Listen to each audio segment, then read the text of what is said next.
Bienvenue! Cette vidéo a pour objectif de vous aider à naviguer le site des outils fiscaux autochtones. Il s'agit d'une plateforme développée par AFOA Canada pour soutenir les communautés à l'aide d'outils favorisant une planification financière et une gouvernance durable. Essentiellement, cet outil vous offre un espace où vous pouvez accéder à des modèles de planification fiscale, à des pratiques exemplaires en matière de finances, ainsi que des approches efficaces de gouvernance. Ces dernières touchent notamment la gestion du changement, la reddition de comptes auprès des communautés et les rapports internes et externes. Explorons le site ensemble. En haut de la page, vous verrez 4 grandes sections: rapports et budgétisation, planification et engagement, mise en œuvre et gestion, apprentissage et développement, sans oublier la section Nous contacter. En descendant un peu, vous remarquerez que ces 4 grandes sections sont également représentées plus bas de la page. Vous pouvez donc soit naviguer à l'aide du menu du haut ou en cliquant directement sur les zones affichées plus bas. Commençons par la section Rapports et budgétisation. Ici, vous voyez chaque thème y est présenté de façon distincte. Par exemple, en cliquant sur Budgétisation, vous accédez à une explication claire de ce qui est une prévision des revenus, du processus à suivre et les délais à respecter. On y traite aussi les considérations, processus et échéanciers liés au crédit budgétaire et camp de travail des programmes. La section aborde également la gestion des liquidités avant de conclure le tout. Au bas de la page, vous trouvez un modèle de budget préliminaire, soit un exemple d'ébauche du budget que vous pouvez télécharger. Cet outil a été développé pour être utilisé de manière autonome par les communautés. De plus, une vidéo explicative est disponible pour vous guider dans son utilisation et son intégration dans votre organisation. Poursuivons notre exploration. Vous remarquerez que les 4 sections principales sont aussi accessibles via le menu de gauche. Par exemple, si vous souhaitez quitter la section Budgétisation, vous pouvez cliquer directement sur Outils de l'énoncé financier. Dans cette section, on aborde les ententes de financement, les audits, le processus global et bien plus. Vous y trouverez aussi de nombreux modèles liés aux audits que vous pouvez télécharger. En explorant dans le guide de référence rapide, vous découvrez une multitude de ressources. Par exemple, quelles sont les pratiques efficaces pour les flux de travail et les contrôles internes dans le traitement des comptes payables? Comment comptabiliser la TPS, TVH à recevoir? Quels sont les conseils pour un budget pluriannuel? Et bien d'autres informations pertinentes. Si vous cliquez sur Éléments clés pour l'audit, vous accédez à un guide qui explique ce qu'il faut faire chaque année en préparation de l'audit. Il passe en revue tous les éléments du bilan, qui constitue toujours le point de départ en comptabilité. En effet, le bilan alimente ensuite l'état des résultats. Après le bilan, on examine l'état des résultats en présentant les étapes à suivre avant l'audit ainsi que des conseils généraux. C'est donc un outil très utile. Si on va maintenant dans Prévision et projection, vous trouverez des distinctions importantes entre une prévision budgétaire et une projection budgétaire, 2 notions très différentes, ainsi que des étapes claires pour les établir avec des scénarios concrets. Dans Budgétisation 101, on revient à la base.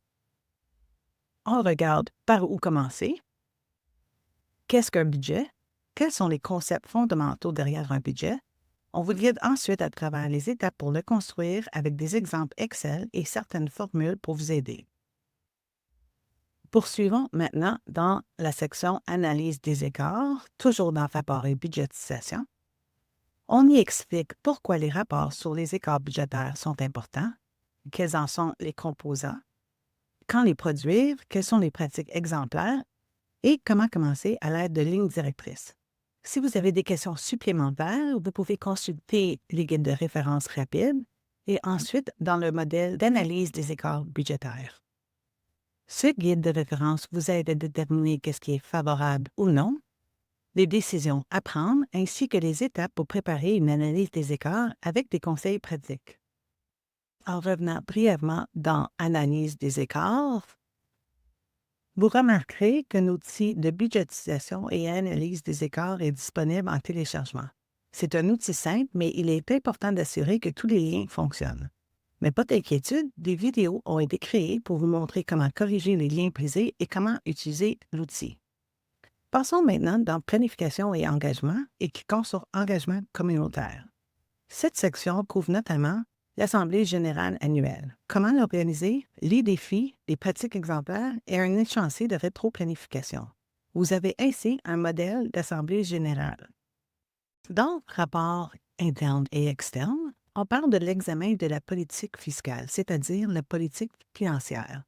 On explique comment formuler l'énoncé de raison d'être, quels éléments inclure dans la politique fiscale, le processus de développement et de mise à jour, ainsi qu'un modèle de rapport annuel. En ouvrant ce modèle, vous constaterez qu'il peut être adapté à une société de développement ou à une Première Nation. Il comprend un mot d'introduction, une table des matières et un message de la direction, souvent du chef et conseil. Il y a aussi la section mission, vision et valeurs et à propos de nous. La raison pour laquelle nous incluons ces éléments est de permettre au lecteur de bien comprendre ce que nous cherchons à accomplir. Quelle est notre mission? Quelle est notre vision globale et quelles sont les valeurs qui définissent qui nous sommes en tant que personne et en tant qu'organisation? Une fois ces éléments compris, les lecteurs peuvent mieux établir un lien avec notre plan stratégique et les objectifs que l'organisation cherche à atteindre. On aborde ensuite le bilan annuel, les revenus générés, les projets complétés, les nouvelles commandites et autres faits saillants mettant en valeur votre organisation. La section Rapport sur les services et les programmes donne un exemple d'une division de construction. Cette division a sa propre mission et ses propres objectifs en lien avec ceux de l'organisation, mais adaptés à son domaine. Qu'il s'agisse de construction, de santé ou d'éducation, chaque service peut présenter ses activités. Vous trouverez aussi les objectifs de l'année précédente, les résultats réels et les objectifs pour l'année en cours. Dans l'exemple, une division en tourisme est également présentée. Vous pouvez copier ce modèle pour les autres services afin de garder une présentation uniforme. Il est aussi essentiel d'inclure un aperçu des résultats financiers. Enfin, le rapport de l'auditeur présente son opinion sur la situation financière de votre organisation. Nous vous recommandons de toujours inclure ce rapport dans votre rapport annuel. Pour terminer, dans la section « Outils de l'énoncé financier », vous trouverez une vaste sélection de modèles, des lettres de nomination de l'auditeur, des appels d'offres et bien plus. Tout conçu pour soutenir les Premières Nations. Je m'arrête ici pour cette vidéo. Une prochaine vidéo présentera les outils disponibles et expliquera plus en détail comment naviguer dans l'outil web. Merci et bonne journée.